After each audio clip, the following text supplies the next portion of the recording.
Good morning, everybody. My name is Kevin Law. I'm the chairman of the Stony Brook Council.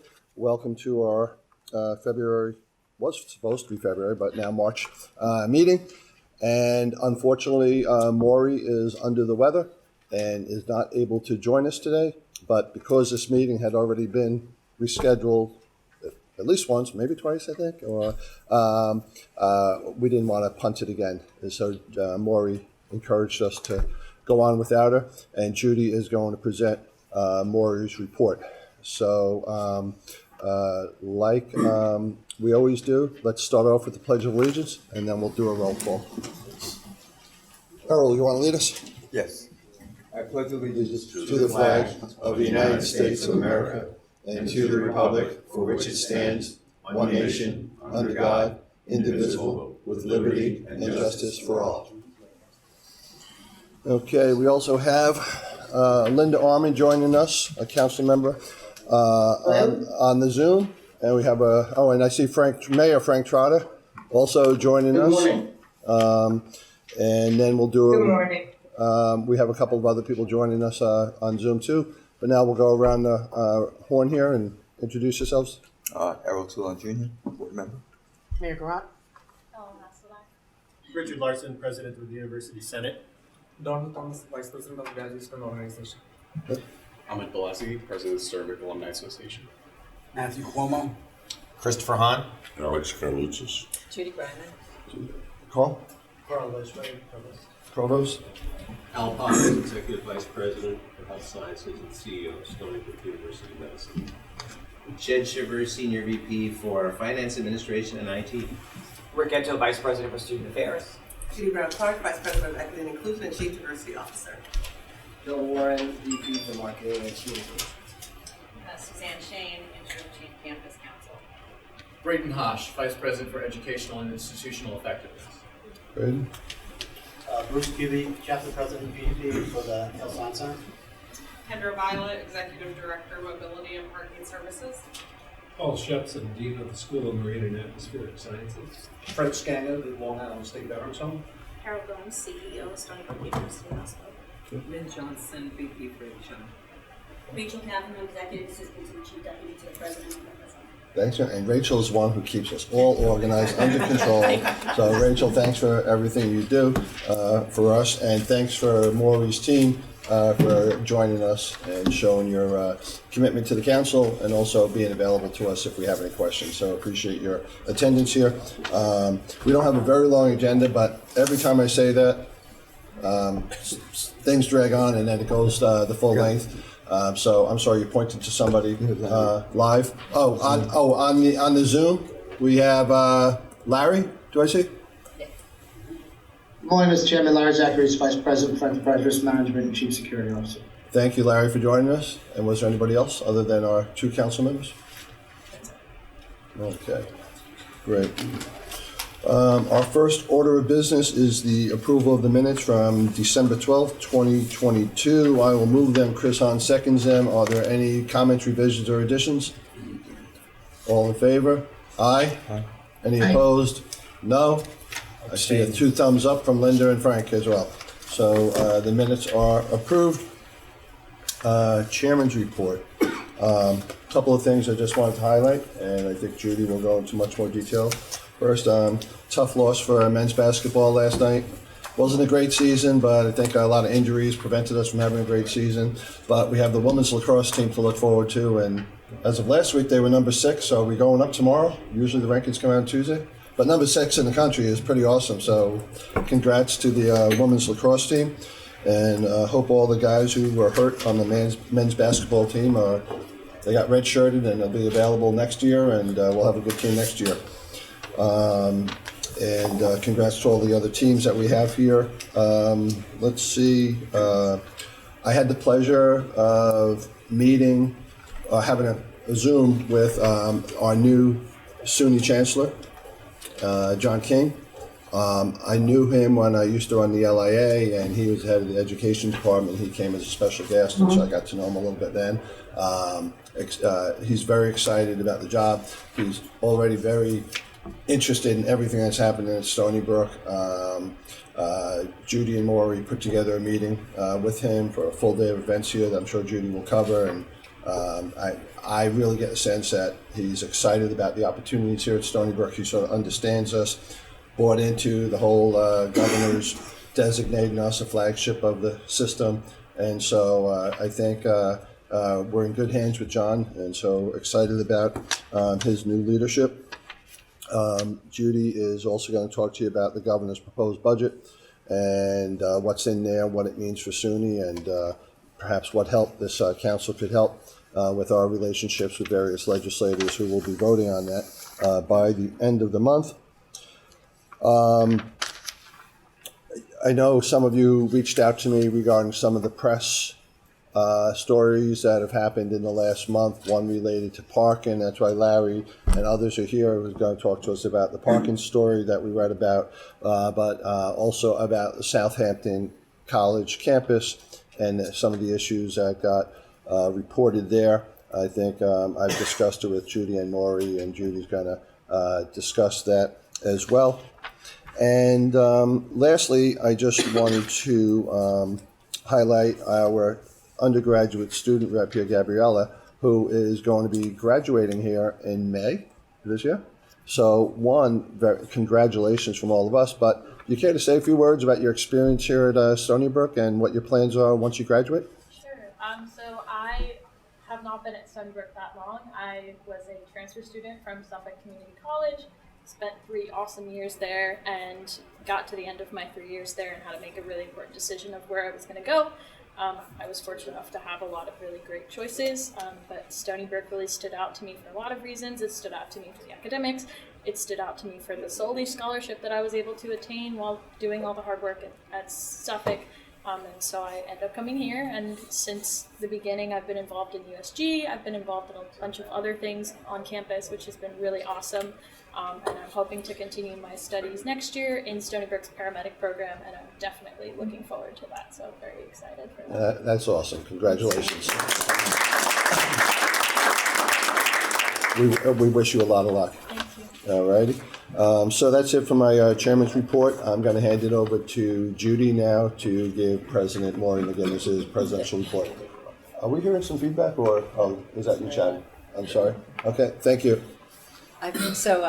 At Halloween, Wolfie put on a blonde wig and a red jacket and was Maury, and Maury put on Wolfie's shoes. I feel like I should put that on. But anyway, in the role of mine. So this is her report.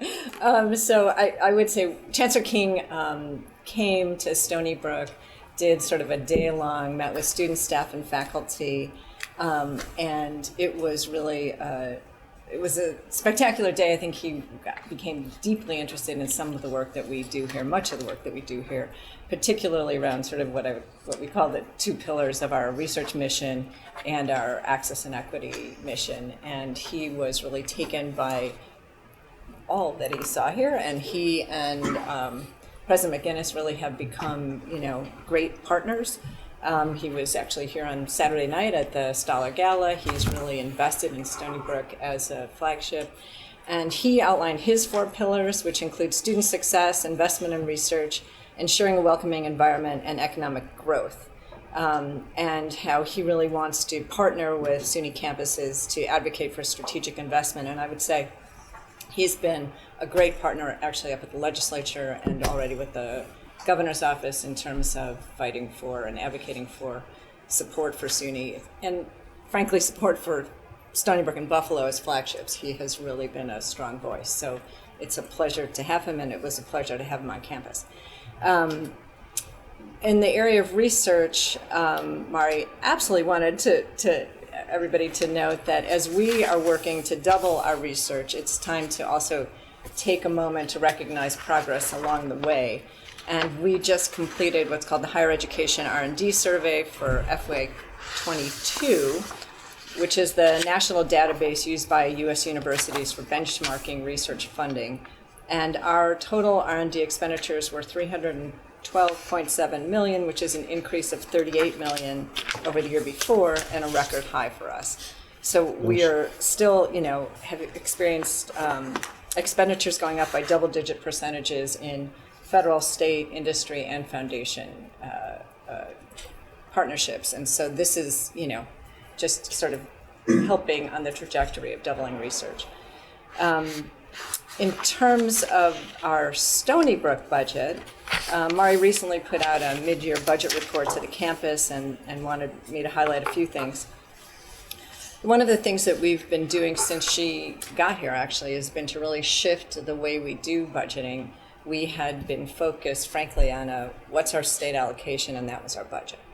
And we've really spent the last 2.5 years taking a much broader look at doing an all funds budget, and so making sure that we actually understood all components of our budget and all the money that is available to us, and then we're using it wisely. So, and taking a multi-year approach. It's really helped us to stabilize parts of our budget. It's helped us to get a better handle on how to manage some of the areas that are most stressed, and it's allowed us to increase hiring this year. We are definitely not out of the woods, and that's why, what you'll hear in the legislative report. But it has certainly helped. And really what's the biggest driver of our not out of the woods continues to be the contractual salary increases that were, negotiated in Albany but not funded. And so you'll hear me talk about it a little bit more later, but that continues to be the biggest problem in our budget. And most of our state allocation will soon be going just to those increases, and I'll show you a chart later. And Errol, what that would be like the Suffolk County Legislature granting raises for all your correction officers and deputy sheriffs, and then telling you now figure out how to pay for it. Right. Essentially, that's what happens. That's exactly what happens. Right. $10 million a year added on each year with no additional funding. So not. Right. And that's not good. Our staff deserve raises and our faculty deserve raises, but the resources need to be there to pay for them. Right. So we've been and Mari has been a significant advocate. We've worked closely with the governor, with SUNY, with legislative leaders around securing additional resources, and we'll talk about that. There's obviously a few more days left in the budget season in Albany, and we'll see how that goes. And frankly, the governor's proposal really embraces the notion of flagship, and in all of that it covers. It looks at research, it looks at tuition, it looks at a range of ways to support Stony Brook and Buffalo, and in other ways to support the SUNY system. But these are really become critical, and as we've gotten a better look at our all funds multi-year budget, it becomes even clearer just how important that is. Switching gears, so on Governor's Island, we are in final negotiations with the trust. The trust continues to negotiate with two parties, and will slowly come to one. For those who don't know, what is the trust? The Trust for Governor's Island is working in conjunction with the City of New York, the mayor's office, to select the winner, to select the group that will be running the climate center on Governor's Island. And the announcement is getting closer. They've decided they will make a formal announcement to the world on Earth Day, which is April 22nd. What I would say, and I sit in those negotiations every Tuesday with Jad and a number of others, the opportunities that will be available to Stony Brook, should we secure this, will be really significant for this campus, for our future, from a research perspective, from a community engagement perspective, and frankly from a funding perspective. We have, and obviously from a climate perspective, there's real potential to have an impact on the climate, but we have seen new donors, with whom we'd never had a conversation, who have come to us because they've heard of the work we've been doing already. They've heard of both the research at Stony Brook, and they've also heard of the collaboration that we've built with other institutions, businesses, and community groups, and they're intrigued by that work. And so, win or lose, I think this has served as a proof point as to why, for our flagship designation, and is really changing the dynamics of, I think, how we're seen both by our peer institutions and by players in New York State and certainly in New York City. And so we will keep you posted. We are hoping that we will know something within the next couple of weeks for sure, but the announcement at this moment is April 22nd to the world. On our, just going to go back and forth, on our strategic plan, you've heard a little bit about the strategic plan, and I think hopefully at our next meeting, maybe, we'll hear more. But over the course of the spring and fall semesters, our visioning committee completed extensive work through what we call Project Reach, to crystallize our vision and values and identify potential opportunities that could be included in the strategic plan. Key concepts that will inform our vision for the next 5 to 10 years include building on our designation as a flagship in New York to enhance our recognition and position ourselves as a first choice for students, continuing to develop our story around access and inclusion as we enhance our reputation, sustaining momentum by capitalizing on what we really do best, and committing to developing our internal community. And so core values that we identified were excellence, impact, community, and opportunity. And as we finalize the strategic plan over the course of this semester, we'll kind of collapse that probably down to 3 to 4 priority areas that will define our path forward. Our goal is to have a refined strategic plan by the end of this semester. By the end of the semester, and my hope is that maybe at our June meeting, I think we have a June meeting. No, we have a May meeting or meeting. October. We will find a way to give some more meat on the bone as to where we're going. But I think that we haven't had a strategic plan for a while because we had presidential changes, and so this has been a great process to get there. And I think that we'll then have something to share with you. Going back in my notes. So Kevin asked us to talk a little bit about Southampton and frankly some of the things that are going on at Southampton now. And I think that what I would say is even, I know most of the things that are going on at Southampton, but when I was reading Mari's notes and sort of synthesizing it, there's quite a bit going on now at Southampton. And so let me just highlight some of it. And I would also say that Stony Brook has been and will continue to be committed to Southampton. Mari really felt that was important to say, both the campus and the community. And frankly, we've expanded our presence, we've grown programs in the arts and sciences, and we are delivering environmental research, some of which we'll see in Paul's presentation later. But some of the highlights of our work. In 2021, we expanded the speech-language pathology program. Last year, scientists at SOMAS announced the successful results of their 10-year-long effort to improve the water quality and restore the clam population of the Shinnecock Bay. We work on the Stony Brook Medicine East Hampton Satellite Emergency Department started recently, and we continue to plan for building the new hospital out there. We will soon be launching actually, I think we have launched a search for a new Vice President of Strategic Initiatives. Many of you knew Rose Martinelli.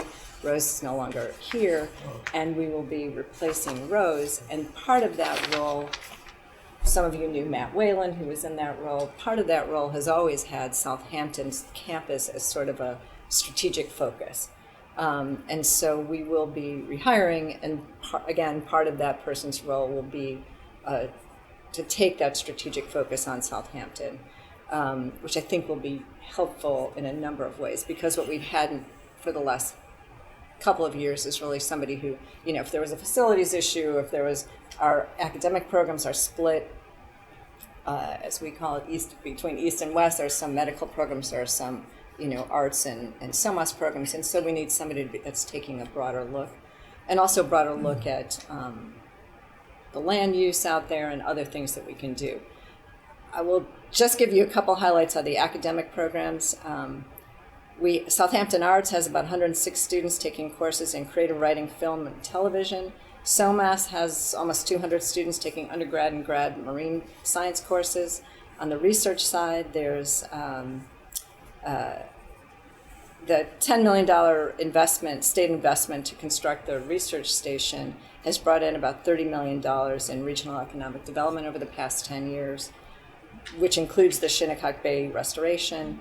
We've been collaborating with state and county authorities to dredge the sediment in Old Fort Pond, which we hope we can get done because it will help our research vessels. Paul is dancing over there. And then the School of Health Professions has about 300 students studying in all kinds of programs: physical therapy, occupational therapy, applied health informatics, speech language pathology, physician assistant.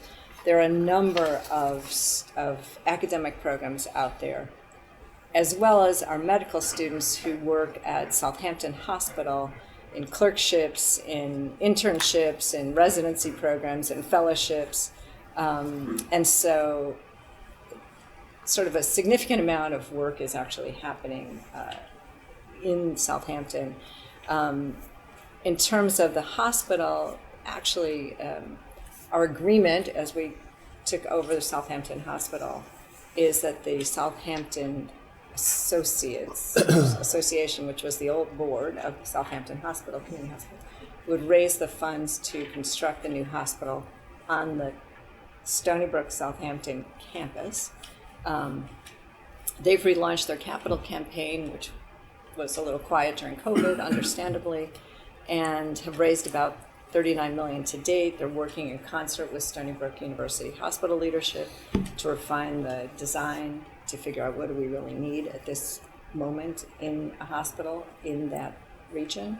And we're working, hand in hand. I know Dr. Paz is working very closely with their leadership. And so there's, a synergy as we figure out what's the hospital there, what are the academic programs that actually will support the hospital, will there be some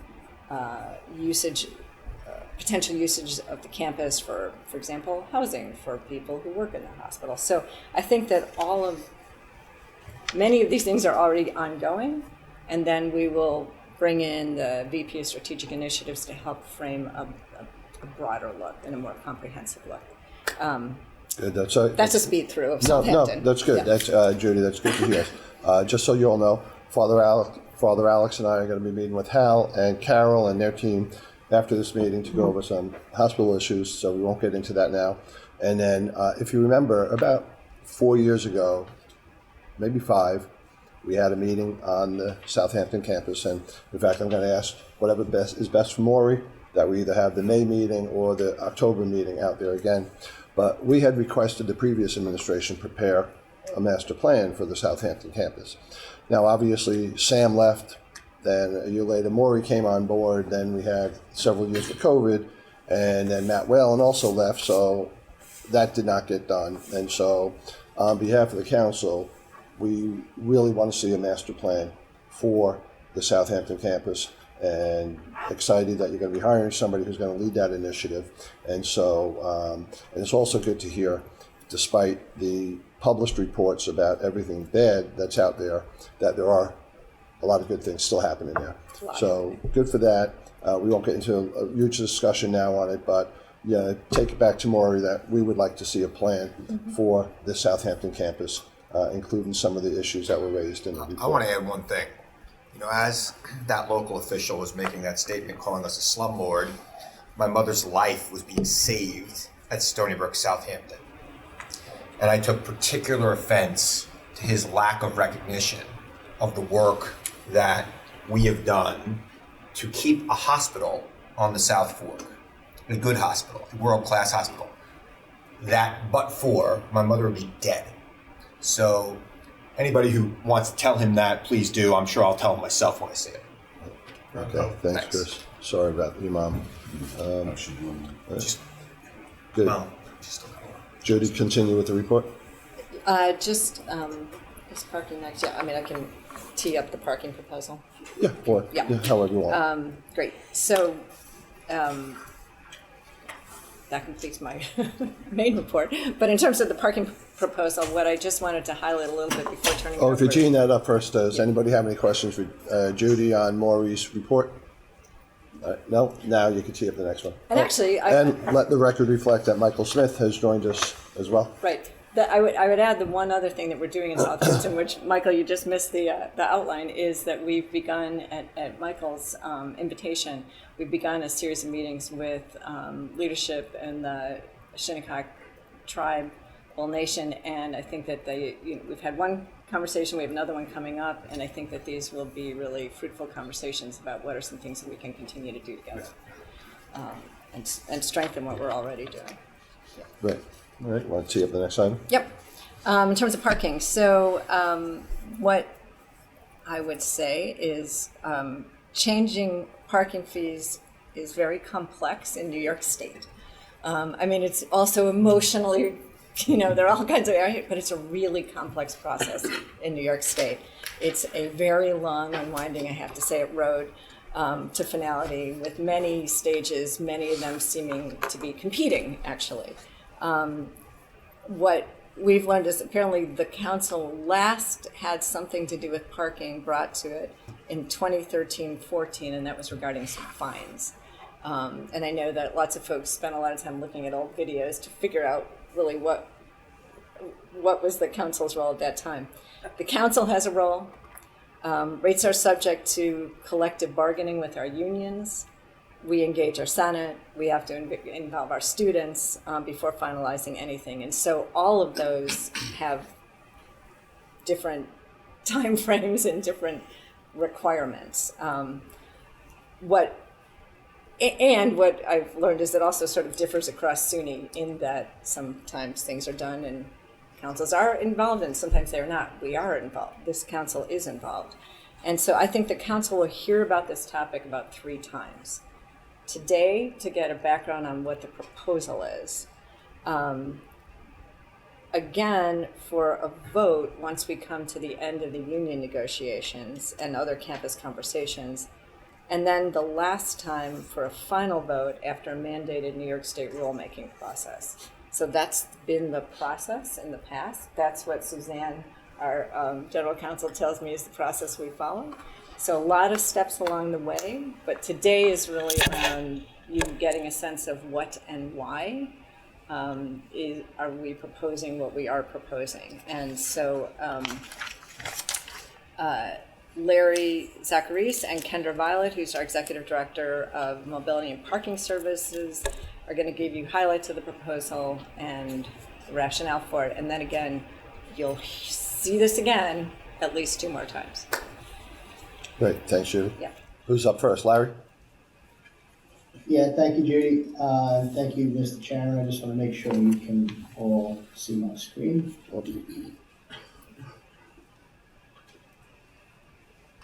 Can everybody see that? Yes. Yep. Okay.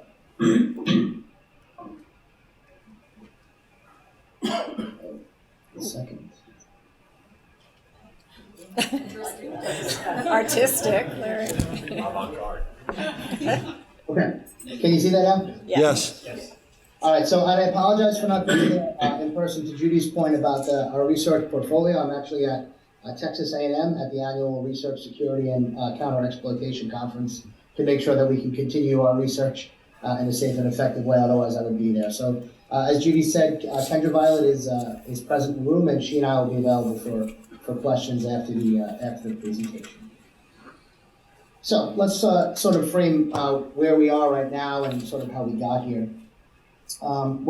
As a general rule in the parking industry, anytime parking occupancy exceeds around 85%, the user, in this case our students, faculty, staff, patients, and visitors, the perception is that there's insufficient parking because it's difficult to find a parking space. There was a study conducted just prior to COVID, so we have real numbers comparing to sort of our general operation, and that overall campus occupancy was at 86%. So the perception that there was simply not enough place to park. The biggest challenge we have is really related to delayed or no maintenance, resulting in significant investment in our parking infrastructure and facilities over a very short period of time. That to the tune of around $30 million is what's currently happening for the most part in our hospital and HSE garage. This does not include work that needs to be done for a majority of the surface parking lots. And historically, there is not necessarily an appetite in state capital to support these requests, although we have had some success, which I'll talk about in a little while. Perhaps most important is a study that was done. We surveyed the campus, and just about 45% of them reported that their parking experience was either negative or very negative. And as a flagship, that's simply not acceptable, and it's not the service level we'd like to provide. And when we begin to talk about the rates themselves, the areas that currently pay, because not every area does pay for parking, but those rates on our campus have not changed in over 30 years.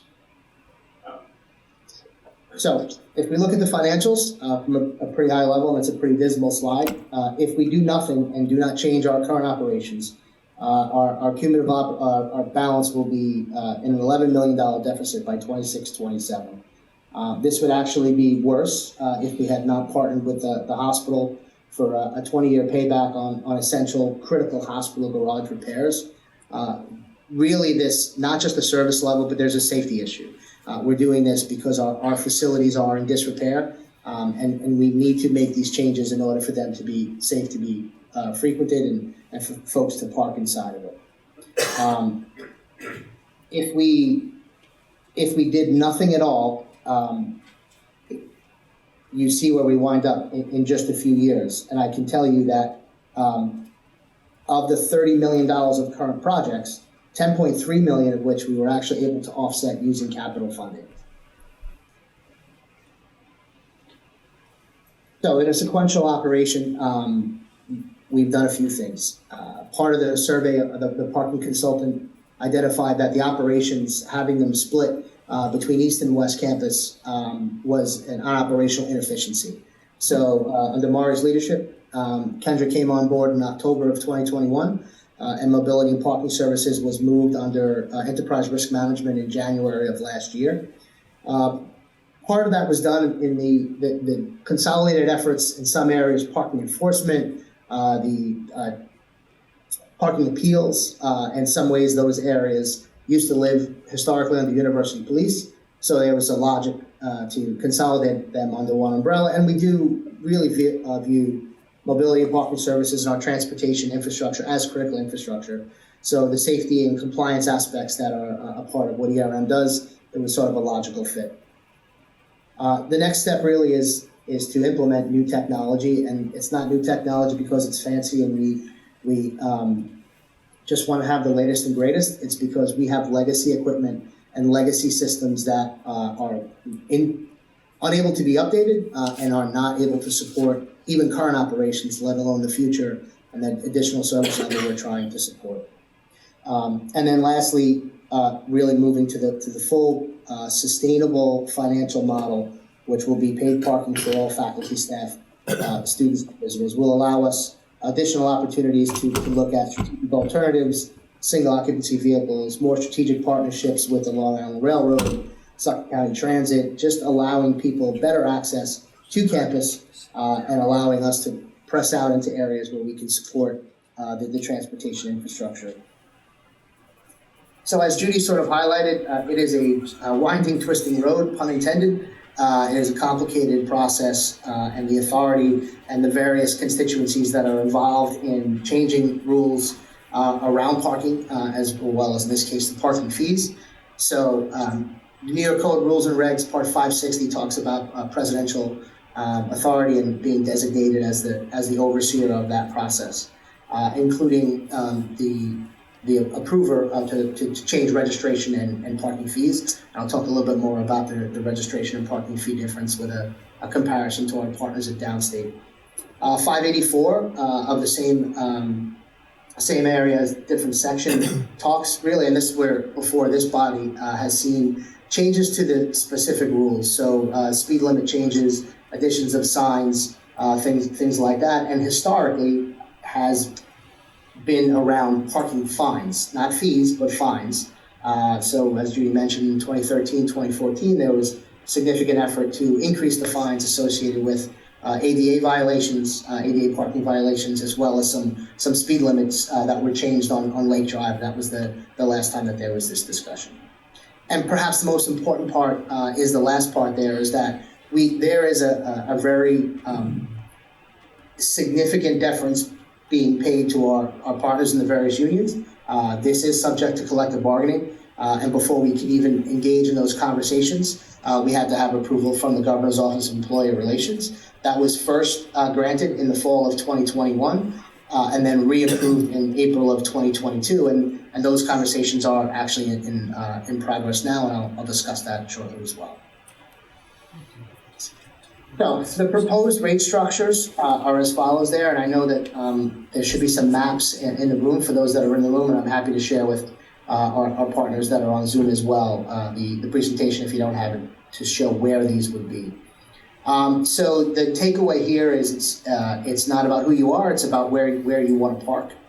So starting with the top, premium parking is basically garage parking. So it's the administration garage on West Campus, and it's the hospital and HSC garages on East Campus. And the proposed rate is $50 per month for employees, and then you see the student rates on the side. Those are actually, the difference there is they pay by semester as opposed to a monthly charge. Core parking is actually inside of Circle Road, as we would say, on West Campus, and perimeter parking would then be on the outside of Circle Road.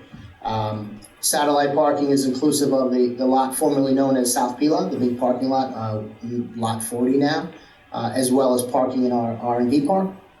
And then you see the residential, the student parking down on the bottom there.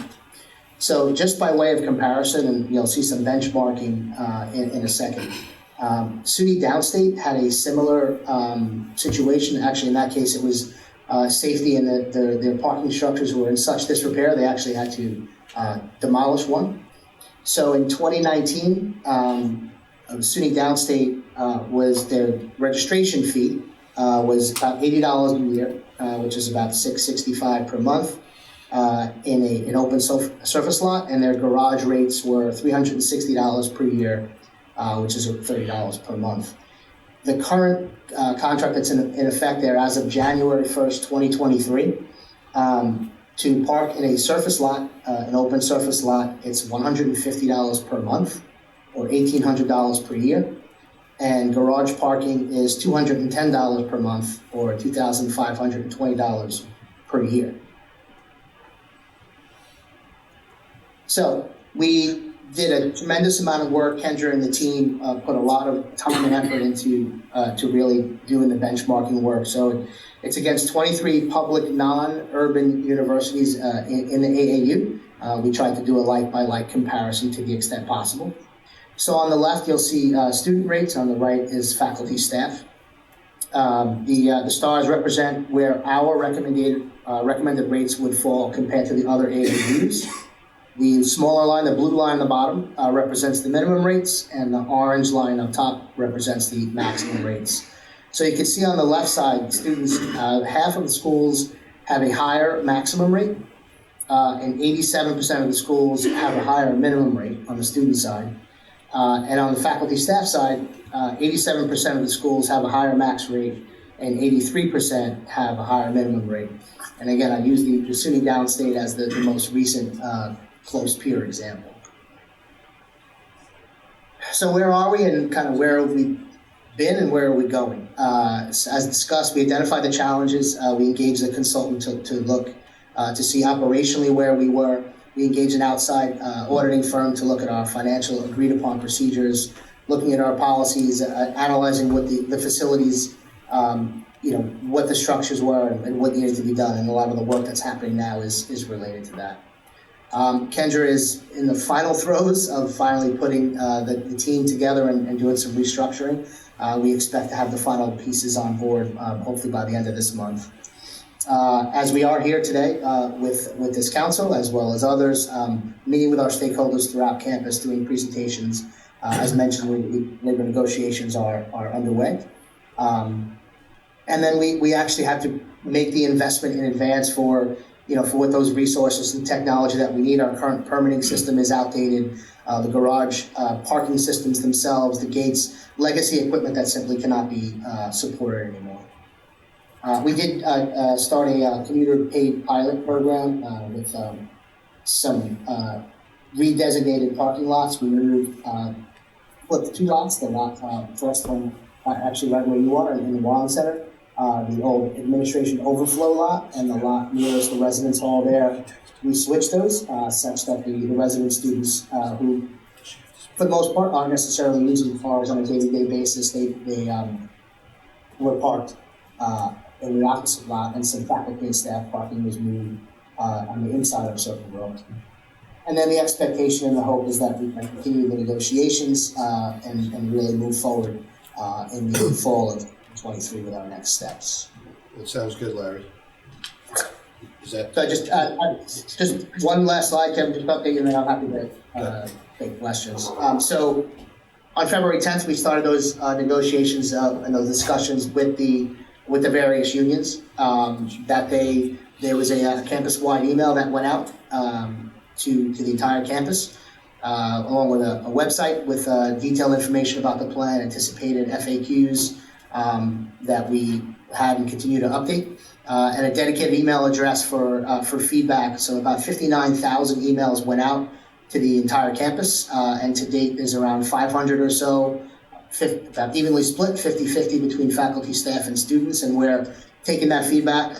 Much of it is related to ADA parking and concerns, and we're consolidating that and using it for the ongoing discussion and hopefully infused into the final plan. February 16th, Kendra presented at the undergraduate student government Senate meeting with the general student body. And we are, as mentioned earlier, scheduled to present to the University Senate Executive Committee and the full Senate on April 3rd. And as we said, the next steps will be the meetings for the negotiations with the unions. While the date's not set, March 21st is a potential date where we're looking to have those next conversations take place. And as I mentioned, there's some of the feedback as to concerns around ADA parking, elimination of faculty and staff zones, part-time employees, what we would do for them, volunteers, emeritus, and that's how we really leverage the technology to have a daily parking rate. We know we have a hybrid workforce, people who are not necessarily coming every day that we wouldn't expect them to pay the full monthly rate, especially if they're working like an A-day, B-day schedule. And then based on some feedback, the development with the USG to develop a student advisory group to continue to solicit their feedback as well. So I will stop sharing my screen, and we are happy to take any questions that you may have. Thank you, Larry. A very thorough report. Council members are like, their heads are spinning saying, I never knew parking was so complicated. But on a college campus where parking is always a premium, it certainly is an issue, and it's a complicated issue. And one of the few statutory obligations this council has, in addition to doing things like finding a president and all the student code of conduct issues that have become so important over the last few years regarding sexual harassment and things like that. Parking and vehicle and traffic laws are things that also fall under our jurisdiction. So as both Larry and Judy said, this was just a presentation, no action needed today. It's going to come back before us. Unbelievable, but it sounds logical that there would be union and negotiations involved here, as well as finding out what other schools are doing. So again, something that you probably never paid a whole lot of attention to, thinking that, but parking is a very big, important issue on the campus and not easily addressed, as Larry walked us through all the steps he has to do. So thank you, Larry, and both Larry and Kendra are here if any council members have any questions. Again, no vote needed today. Just a question. Larry, Frank Trotta? Yeah, does any of this, in light of what we've been talking about with the Southampton campus, none of this affects Southampton, is that correct? That's correct, Frank. In the current model, where we have much more work to do there on capital planning overall, so this is exclusive of Southampton. Okay. And the last question, which is related to parking but not to your presentation, is there any reason that there is no valet parking on weekends at the hospital? Kendra, do you want to take that one? I can. So we actually will be taking over valet operations hopefully sometime this year, but have been working with the hospital staff on that. And there is valet on the weekends. So I'm not sure if there's a specific area you're talking about, because there is valet for the emergency room as well as the main area. Okay. Well, the times I've been there's been a sign on weekends that said no, basically no weekend valet on Saturday or Sunday. Okay, I will follow up with But you on that. Yeah, I could be wrong. Maybe it's changed or not, but maybe it's something to look at, especially for families that are coming. All right, Frank, so staff will look into that. Thanks for raising the issue. Thank you. Chris, you had a point? Yeah, just Larry, concern is about like in the South P lot, a lot of families go out there to watch their kids play soccer after 5 o'clock, and if the enforcement's going to 7, are you going to require them to have parking stickers? No, so the simple answer is no. We'll work with all of the constituents, including the community, on that. But the goal is actually eventually to move away from hang tags and to really leverage the technology. But to the extent that whether it's Three Village Swim Club or Three Village Soccer Club, or we take very seriously the town-gown relations, and we're not looking to have parking be an impediment to that. So, great. And for the students and staff, I would caution against this becoming more of a play to get more out of the enforcement dollars with tickets and such. Yeah, so if and we can talk. I'm happy to show you the financials on the enforcement end. This is not a revenue stream that we're looking to offset the costs on. Enforcement is really just to allow the customer experience to take place and to make sure that people are parking where they're supposed to be. So it's not the goal is not to ticket and target everyone in order to to pay for it. Great. That's from a parking and transportation profession. If we could have zero enforcement, like $0 coming from enforcement, that's the goal. Unfortunately, we know that's never the case, but your hope is that you decrease the number of citations issued because you've given people the ability to park in multiple areas in multiple ways. So that's always kind of the goal as you're looking at this planning, is to actually decrease the amount of enforcement revenue that you're getting. Great. Well, thank you, Larry. Thank you, Kendra. And before we get to the next item, so I think this is a good opportunity to raise this issue. So 2 weeks ago, when there seemed to be back-to-back negative stories about Stony Brook, about both the Southampton campus and then the parking issue, various council members call me and say, what's going on? And then I have to say, I have no idea either. And so I wanted the person who heads up our communications office, so everyone knows who he is. Will, you want to introduce yourself? Will Warren, VP for Communications and Marketing. Good. And I've asked Will, who and Judy. There's press going on every day at Stony Brook. Good news, most of it good, and promotional stuff, which is good. But we'd like to be aware of, if there's going to be a bad story, we'd like to get a heads up on it before we all read about it, so we sort of know what the other side is or what our point is. And so, Will, I asked you and Judy to coordinate. And I know things happen, and you're dealing with the media and the press sometimes. But if you can, make sure we get a heads up so we don't have to read about bad stuff. You don't have to give us a good heads up about the good stuff. Those will be nice, pleasant surprises as we read them. But it's usually a good idea to give us a heads up on bad stuff. Not bad stuff, but like this was not a bad thing. It was just an issue that we knew we had jurisdiction over that we all read about. So I just share that as a friendly reminder to the team to keep us in the loop. So Larry and Kendra, thank you. And we're now going to move on to our next presentation. We have Paul Shepson here, and he heads up our SOMAS program at the Southampton College, one of the campus, one of the good things happening out there. And Paul's going to give us an update as to what's happening at SOMAS.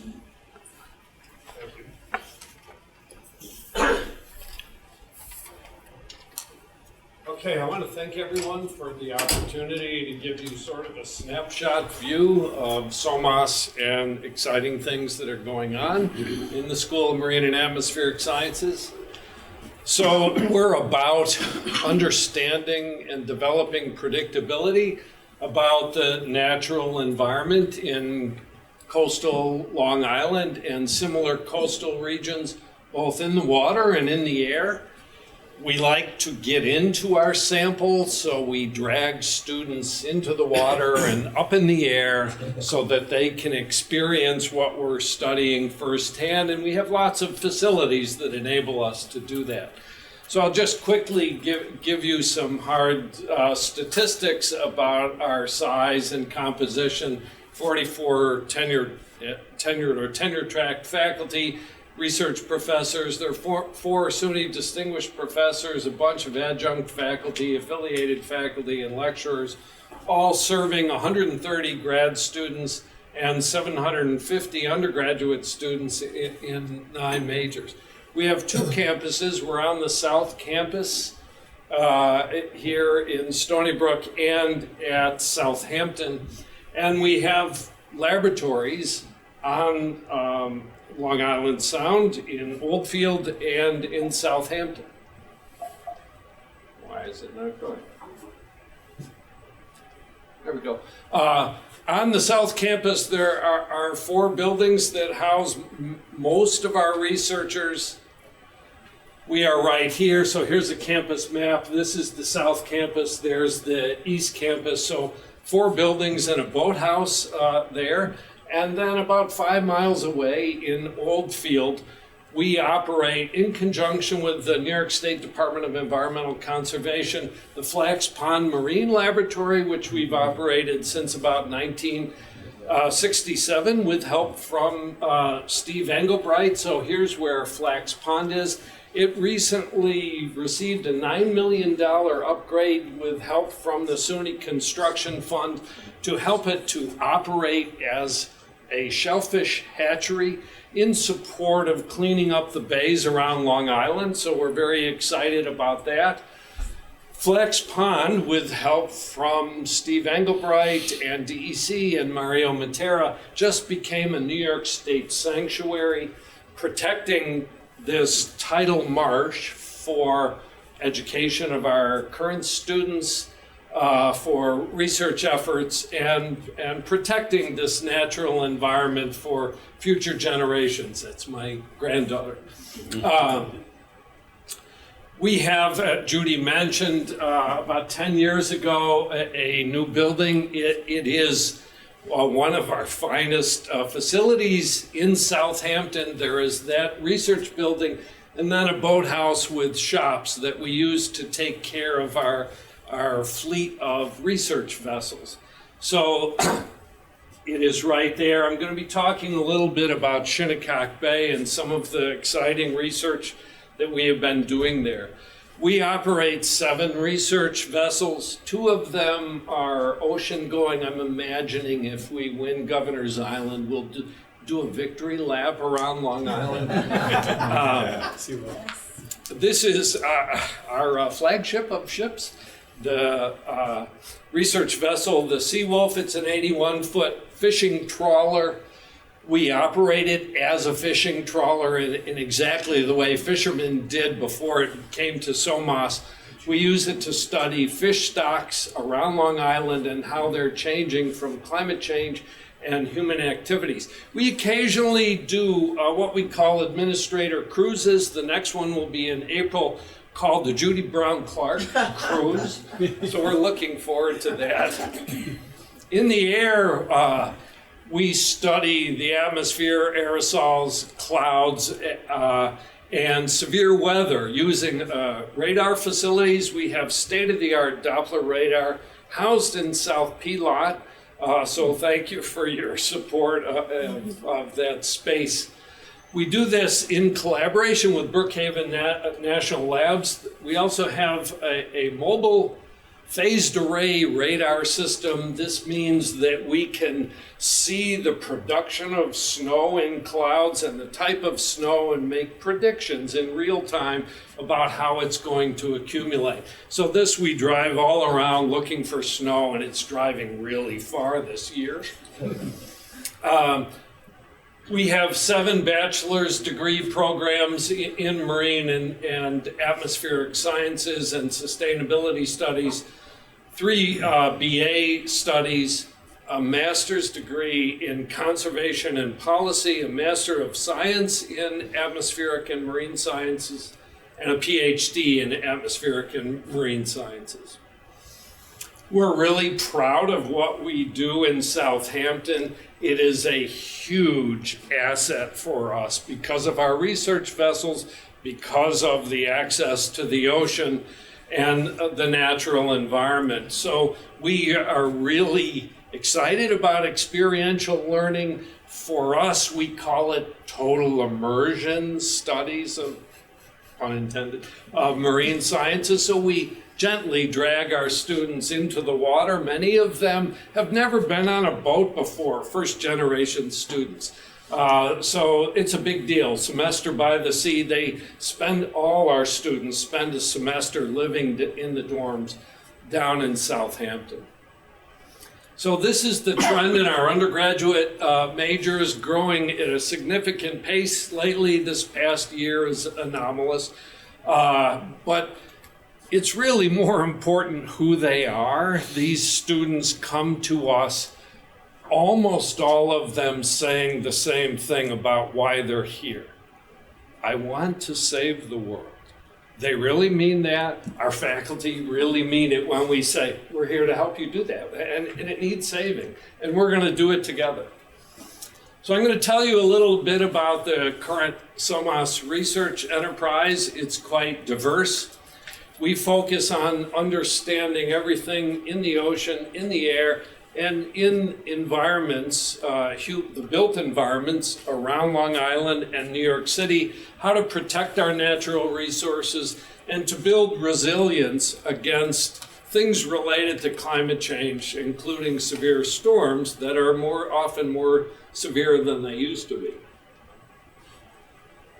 So a major focus is climate change. An awful lot of what we are completely resonates with the vision for what will happen when we win Governor's Island. It's about climate change, its impacts, predicting them, and building resilience for the people who live in the East Coast environments, including New York City, along with climate change mitigation. So New York State has a thing called the Climate Leadership and Community Protection Act. It has a law that mandates how we are going to decrease our greenhouse gas emissions. It is great leadership for New York State. A part of it is a plan to build 20 gigawatts, 20 billion watts of offshore wind power. This is, I would say, a challenge for us. It is a positive thing in terms of the conversion away from fossil fuels toward renewable energy. We're in partnership with New York State on that.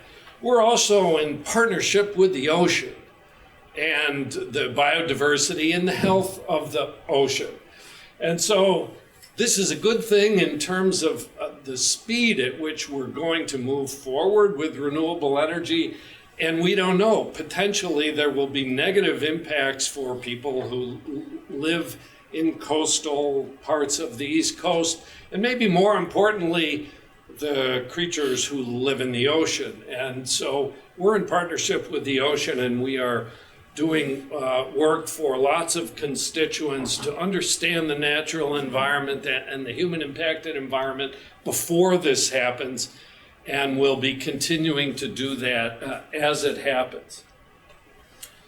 There are going to be, as it said on there, something like 1,600 of these that it would be very hard for New York State to do without the offshore wind producers. They're going to be in these areas. This is what we call the New York Bight, and off the East Coast, just a bit east and south of Block Island, where there have been 5 turbines for a while. But imagine 1,600 of them.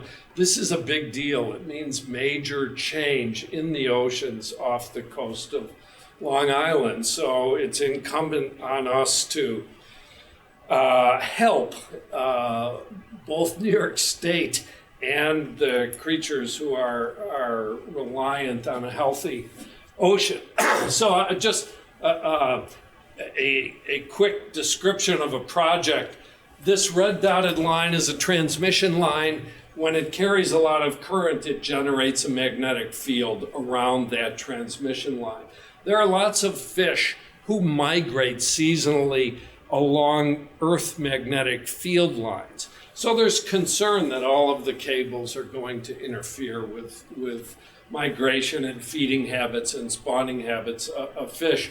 We have installed acoustic arrays and tagged fish so that we can watch their behavior now and how it changes as installations occur. This also applies to sharks and whales. We're doing our best to understand the relatively unimpacted environment.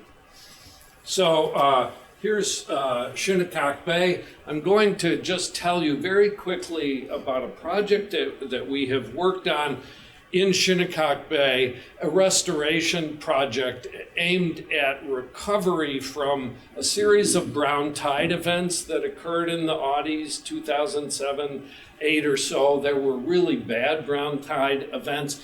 The algae blocked the sunlight, and so that tends to kill the eelgrass that grows in the bottom. That eelgrass is a habitat for shellfish. And so when that happened, everything died and the shellfish industry collapsed. So these 3 faculty members, Chris Gobler, Brad Peterson, and Ellen Pickich, developed, with help from our donors and DEC, a thing called the Shinnecock Bay Restoration Program that involves physically with students, and they got a great education, planting individual pieces of eelgrass year after year and dumping millions of clams into little estuaries, creeks that flow into the Shinnecock Bay. We did it that way because predators are not in those little estuaries, so the larvae flow out into Shinnecock Bay to produce more clams. And we also used oyster reefs that we built. These clams and the oysters filter the water. So the intention in recreating their habitat was to clean up Shinnecock Bay. On the eastern Shinnecock Bay, it was enormously successful. This is a plot of clam abundance, clams per square meter. This is another great thing that students do, is count the number of clams per square meter. So something like a factor of 20 increase over the last roughly 6 years. Not as much in the Western Bay. We're still working on that. This is a plot of what's called landings by the Baymen, the number of clams that they report having pulled out of Shinnecock Bay. So this, where we were a year ago, is higher than it has been in 40 years. It has proven to be, as a result of our restoration efforts, many times more clam landings this past year in Shinnecock Bay than in all of Great South Bay.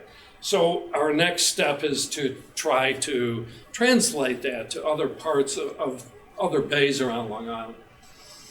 So on the atmospheric sciences side, we do climate modeling, trying to help understand what the future is going to look like, connections between climate and weather extremes, winter storms to the extent that we have them, and using sophisticated radar meteorology to develop better weather forecasting models.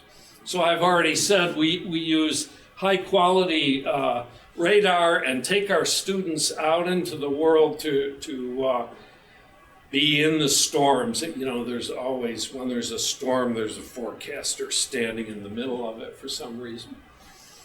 We also use aviation to get into our sample. 3 of the faculty own research aircraft.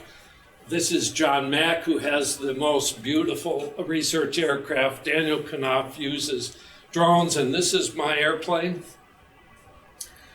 One of the things we try to do is lead the community. We create large-scale research campaigns and bring lots of the rest of the community with us. This is a project that I created called Cha-Cha. The acronym is up there. This is the North Slope of Alaska. So we're trying to study how climate change and also human activities here in Prudhoe Bay are affecting the atmosphere. And so, as I said, we like to take our students with us into our samples. So this is me and a student, me making my student sick, landing on the North Slope of Alaska. It is just a thrill, and they absolutely love it. And so what we try to do in SOMAS is do things that no one's ever done before, go to places that students have never gone before, like Governor's Island and Manhattan. So this coming summer, there's going to be a huge field campaign involving the National Science Foundation C-130 aircraft. It is, you know how big C-130s are. There's a weird thing that has happened in the United States. All air quality has been studied in places like Houston, Los Angeles, Denver, never New York City. So for the first time, there's going to be a huge campaign in June and July and parts of August involving Stony Brook, led by Stony Brook, and then NOAA and NASA also participating with their own aircraft. And you'll hear a lot about that. We love acronyms, and Gotham seems like a good acronym for a New York City project. We have a sustainability division that tries to work with communities to develop more sustainable human systems, like more sustainable septic systems in collaboration with the Center for Clean Water Technology. We study disaster recovery, urban planning in a more sustainable way, partnering with people in New York City. Environmental justice. Gotham is going to be in significant part about environmental justice and understanding differential exposure to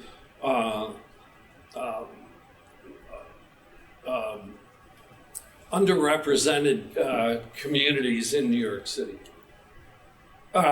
So this is the trend in our research expenditures. Judy talked about doubling our research. The size of our research endeavor, that's part of the SOMAS strategic plan. We've increased research expenditures by 32% in the last 2 years, 53 or so percent in the last 5. We're on track to double, as it says in our research plan.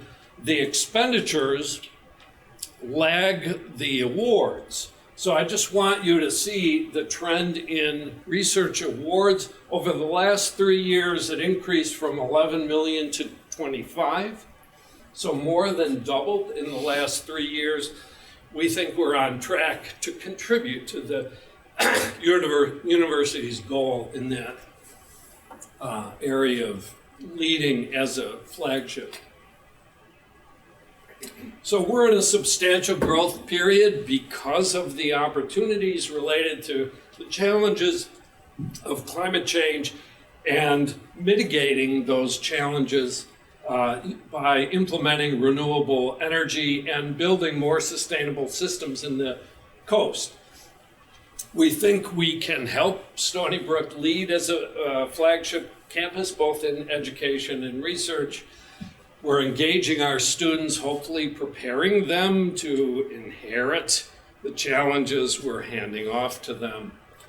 And our focus on climate change and coastal environments will help us to help Stony Brook lead if and when we win Governor's Island. But Governor's Island, it is enormously exciting, but it is sort of emblematic of all of the challenges we have all around the world, and Stony Brook can lead in many parts of the world, including the Turkana Basin Institute and CVB in Madagascar. There's a lot of work to be done, and I think Stony Brook is the exciting place to be because we really are leading. So thank you. Awesome job.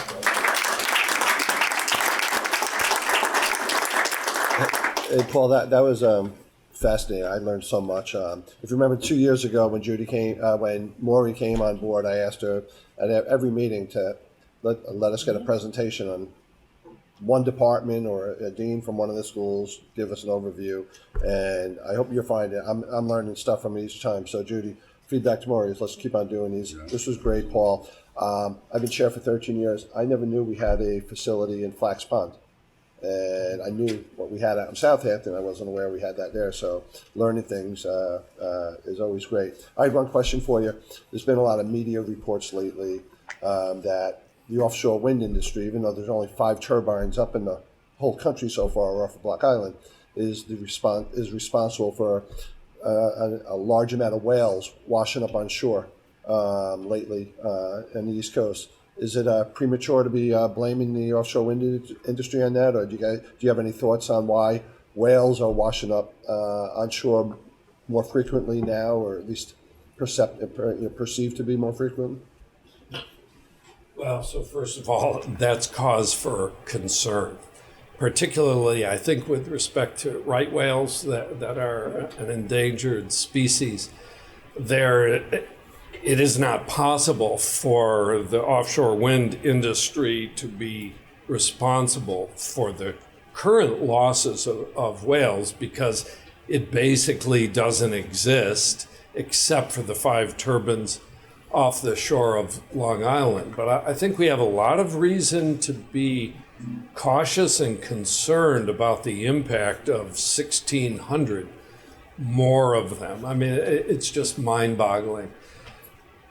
I would like to say I'm a humble atmospheric scientist, and so I might get in trouble if I say too much about the cause of the recent beaching and deaths of whales. Well, I'll just remind you, we are being recorded, so just temper your What I can say is it's a cause for concern.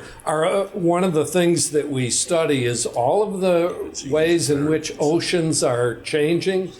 They are warming at a significant rate, and they are becoming more acidic and less biodiverse. And so, overfishing is changing the population, and climate change is changing the population of the fish that they feed on. Menhaden is a really important one. I don't know, but I do think that we have reason to worry about the additional insults on the communities in which whales and all of the animals, fish who live in the coastal environments. So this is a complex one because New York State is really leading in implementing renewable energy in the interest of protecting our oceans and global ecosystems. But there's a complex trade-off. Someday we will. Elizabeth, New Jersey might be a park. It'll look completely different. I think we're taking positive steps, but then there's a risk of investing so much in offshore wind. But any good New Yorker would be interested in the fact that, most of the investment is coming from private industry. So I hope it's not a pact with the devil. We're in good partnership with the offshore wind companies and doing our best to try to stay ahead of knowing what the environmental impacts are.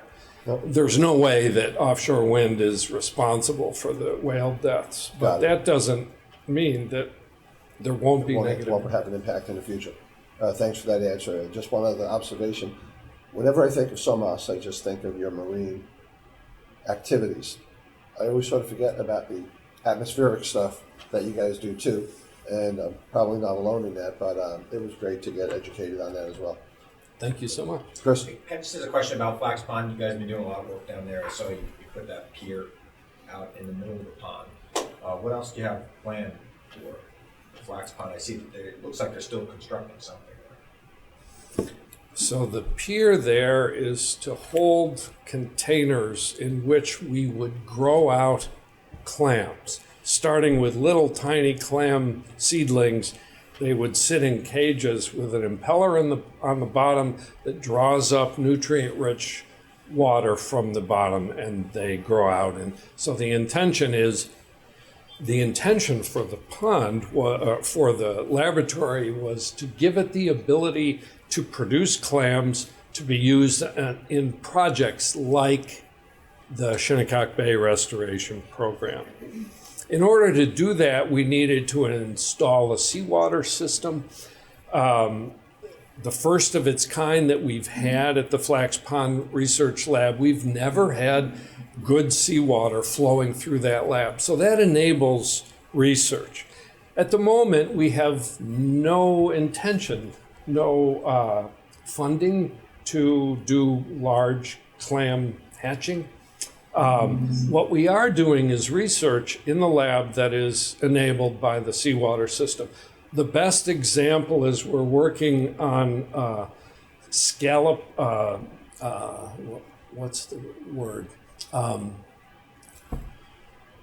Breeding scallops that are resistant to environmental threats, in particular acidic water and temperature increase. So we're doing, that's what I was looking for, is selective breeding. We're trying to breed not genetic modification, but natural breeding of scallops that are inherently more resistant to environmental change, so that we can support one of the, by far, the most important reasons to live on Long Island, because of access to Peconic Bay scallops. Well, there's nothing more important than Peconic Bay scallops. And the death of those scallops is a huge disaster. And, you know, they may be one of the canaries in the coal mine. I know the Shinnecock Nation is very concerned about what's going on in our bays.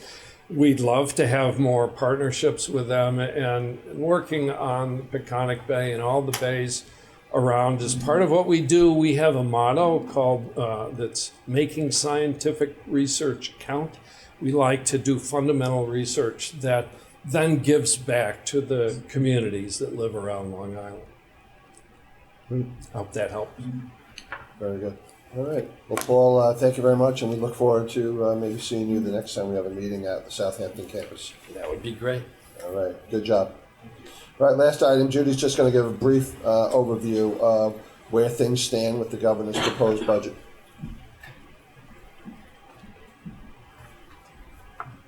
I will try and zip through a massive $227 billion budget, but mostly just give you a couple of highlights on, many of which you may have read in the paper, a couple of highlights on the overall budget, and then hit sort of Stony Brook and higher education. So it is a $227 billion state budget. It's almost 3% over the current budget, and it includes an almost $9 billion surplus that the governor, that's coming out of higher than expected tax revenues that the governor has proposed, mostly putting into the reserves in her goal to continue to, increase the state's rainy day funds to about 15% of the state's operating funds by 2025. So sort of starting with good fiscal management, she was able to propose to put more into it. There are no income tax increases in her budget, and there are some record increases that she's included in it, for example, in education and Medicaid spending, and I'll hit a few others, the clean air and water. So she's highlighted a few of the areas that she thinks are important to support, as she puts out her budget. And what I should remind everybody, and I will again remind you when I finish, this is the governor's proposed budget. Her budget came out around February 1st, and the legislature each house will come up with their proposed budgets in the next 2 weeks. And then they have until the end of March to kind of duke it out and come up with a single state budget. But so these are proposals.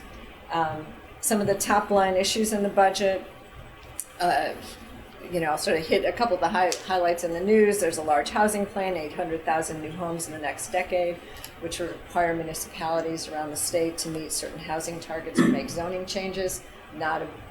Currently, there's some concern on that, particularly on Long Island.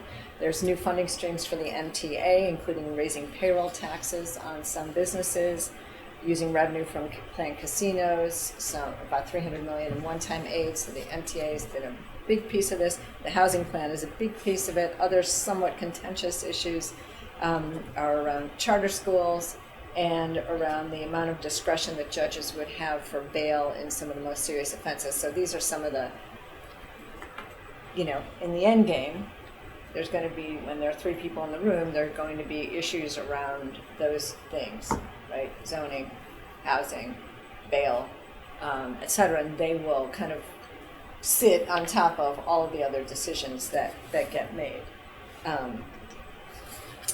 For higher education, this is, I would say, the most comprehensive package that we've seen in a long time. While there is no increase proposed to the operating aids of each school, it does include a full package of capital investment. There's an endowment match, which I'll get into a little bit, and tuition. It really is one of the most comprehensive packages that we've seen in the state in a long time for higher education, and it very specifically recognizes that there are differential costs in running a major research institution than in running a comprehensive or community college. It's very specific, very intentional. She said, last year in her State of the State that Stony Brook and Buffalo are flagships and that research institutions require different resources. And then she included certain components in her budget to show that. And this is hugely significant for us. A couple that I'll point out. So, we've talked about doubling our research and getting a perch as one of the top 25 universities in the country. And the only way to do that, really, we have to be able to recruit and retain the best faculty, researchers, and students. We have to have the facilities that work for that. And so she's included $200 million for Stony Brook and Buffalo to build new state-of-the-art lab spaces, which is really essential for us to be able to double research. She's also added capital to sort of just general critical maintenance funds. Side note, Stony Brook has the largest deferred maintenance in the system. We have $2 billion in deferred maintenance. The next closest to us is Buffalo with about $600 million. So we're way up here. We've got, most of our buildings were built around the same time. They're all crumbling around the same time. And some of them are frankly just outdated and need to be taken down with newer buildings built that are more energy efficient and effective. And she's included some language changes that allow for new versus renovation where that makes sense. And I would say that our facilities and JED and others have done a huge amount of work in working with the DOB and working with SUNY to help them understand that that's critically important. I would also call out the IT support, which we've not seen. SUNY schools have not had access to the state sort of pots of money for IT, and she's included money for $200 million for SUNY Digital, and again, it's we need the systems to be able to run this place, and she's put a package together that would include some of that, which is truly helpful. One of the things that's getting a lot of attention is the proposal for tuition. Again, there was no increase to operating aid. So for the last 12 years, we've seen no increase in operating aid, and for the last 3 years, we've seen no increase in tuition. And we've had the contractual salary increases that we talked about. So we're essentially getting a $10 million cut every year with no additional money coming in. Very difficult to run a major institution in that way. And so her proposal is a 5-year package around tuition. It provides predictability for families because you know what it is going into it. It has an increase across SUNY and then an extra increase for the university centers. Again, first time really recognizing that those institutions just cost more. And so she's added a differential. A really important piece of the tuition proposal is that she also proposes increasing TAP and Excelsior as tuition goes up, so that students who are on TAP and Excelsior would be protected from the increases.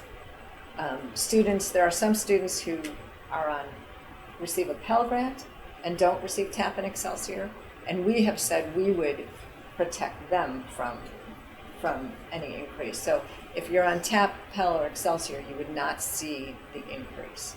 And that's really a key component of her plan that I think gets lost sometimes in the telling. And it's really important for people to understand. Most states across the country with higher ed systems have a differential tuition for their major research institutions simply because they have added cost. In our case, we also have the geographic impact of Long Island is just an expensive place to be, and our salaries tend to be higher than some of the other places in the city. So that's a key piece of it. Another that is just hugely significant for this institution is the endowment match. And so this is a 1 to 2,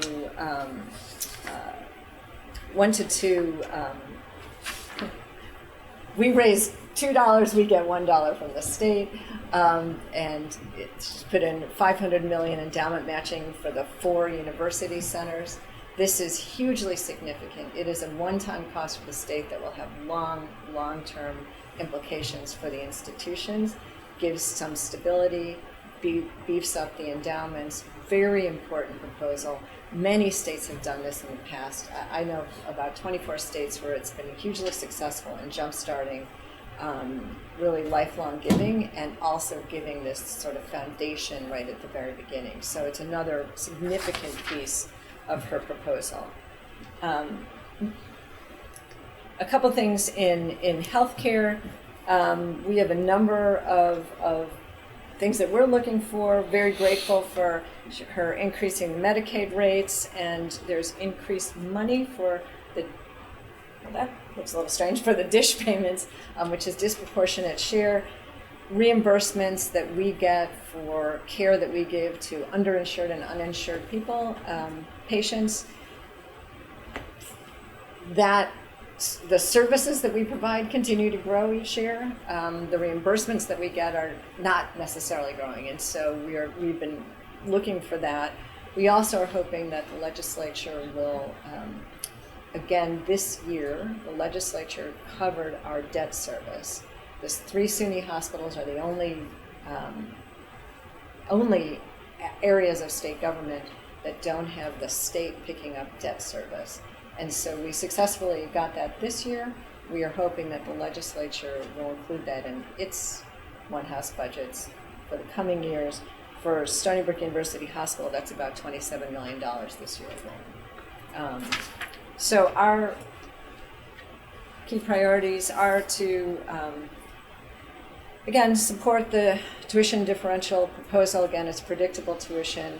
To work with the legislature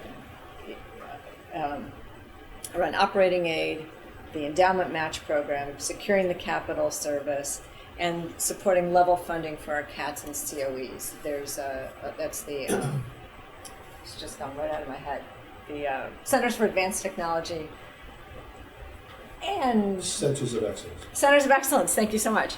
And so there's always this, governor's budget seemed to take them to one level, and then the legislature puts in a little bit more, and my hope is that the legislature will do that again. It's been that way for actually as long as I've been here. It's been the same little dance. So, and again, hugely supportive of the endowment match. It will make a significant difference for us. And I just want to show you a couple of very quick slides as to sort of what, I mean, you've heard us talk about why we need some money, but I'm just going to show you in a very quick couple slides. So this is the, what we call the blockbuster slide. The blue is the cost of the unfunded contracts, and the gray is our state support. So again, state support hasn't increased since FY11 when it dropped. And the cost I'm sorry, blue is what and gray is what? Blue is the unfunded contracts.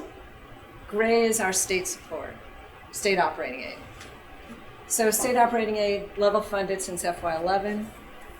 The cost of the contracts, because it compounds every year, is going up. And so that ends at this year, 23-24. What you see is pretty soon our entire operating aid will go only to the increase of the last contract. So not to the base salary, not to a new program that businesses want, not to advisors for our students, not to new classes, only to the increase from the last contract, and there's a new contract coming. So again, as Kevin, you said, our employees absolutely deserve the increases. What we need is some funding to pay for it, because this is what has been, had a significant impact on our ability to get done what we need to get done. And just quickly around tuition, this is where we stand today around the public in comparison to the public AAU institutions. Stony Brook in red, Buffalo in blue, obviously almost at the bottom in both in-state and out-of-state. This is where we stand when you look at the public flagships in the Northeast, which is important because the economy is similar in the Northeast, right? And so some of these are not AAU institutions, but they are the flagships. University of Connecticut, Temple, Pittsburgh, Penn State. So when you look at this, we're at the bottom, and in 5 years, actually holding all of those other schools without an increase, which we've seen them increase every year, so this is a little off. We'll still be almost at the bottom, and if you include their increases, we'll probably still be at the bottom. But it will provide us with some additional revenue to run this place. And so I just wanted to give you some frame as to where we sit around tuition as people talk about tuition. That, I believe. Good job. Quick speed. I do not have Superman vision, and so those last three charts would be helpful if you could send them around. In fact, if we could, all three presentations from the parking to Paul's to yours would be good, and if Rachel could send those out to the council, that would be good, so we could read them more specifically. Judy did a great job summarizing what she said. It's like a 2,000-page budget. There's not just one line for Stony Brook. There's all these different components and different sections in the budget that get extrapolated so we can figure out how much actually comes to us. So, but as you said, the good news is it's one of the better budgets that have been proposed by a governor in a real long time. And we still have some requests to the legislature to increase a couple of them, but it seems like we're heading in the right direction, except for that gray and blue chart that you mentioned. And that's a little scary. It's too bad it's not reversed. Yes, it is. And I would say that, obviously we're working very hard in Albany with leaders. Mari is working very hard, my team is working very hard. So it's a full court press to but the message to this council, as we all talk to various state assemblymen and state senators, is what? What's our ask or our request to the state delegation down here or any other state officials that we chat with? I actually think the easiest request is to support the governor's budget. It's the easiest request. That's good. I think we can all remember that. Yeah. Sounds good. All right. Any other questions for Judy? But it's not the most important request. I mean, that we're sinking, right? There's no other conclusion you can draw from that. It's not simply they're going to hit. They're going to go past each other. We won't even be able to fund the salaries of our with what the state gives us. That is the most important. All the faculty feel that way. And it's every college and university in the SUNY system? Are they all coming close like that? Or are we an outlier coming close? I believe that we're hit the worst in part because our salaries are higher, in part because we're a research institution, and in part because where we're located. And so, and by the way, what have we done? So, because every $10 million hit each year, it's why we've seen the gains, for example, that we made during SUNY 2020 are starting to go the wrong way. So we, down about 100 faculty, down about, I think it's 300 staff. And so that's the point you're making. Yes. And to the chancellor. Yes. And, the chancellor's with us. He has seen all of these charts. He has really studied them and talked to us about them. It's, and I think that it is, so we've been saying, we're at a tipping point. We're getting to a tipping point. We're super close to a tipping point. If you look at that chart, you can't help but be moved by it. We did a legislative breakfast recently, and legislators on both sides of the aisle really were paying attention to that. And so I think it's the moment this year that the legislature and the governor need to come together to fund us. Got it. Good. All right. Well, thanks. Thanks, Richard. Thanks, Judy.